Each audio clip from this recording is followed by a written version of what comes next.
Instalando tensor de corrente. Rosqueie o parafuso de baixo, sem encostar. Gire a peça e rosqueio, parafuso de cima. Encaixe a mola.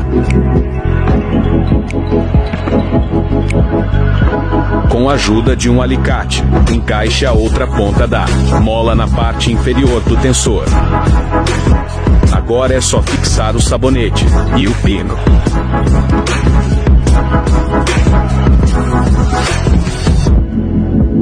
Pronto, agora você não precisa estar aperreando os mecânicos para apertar a corrente de sua moto. KKK, brincadeira, gente.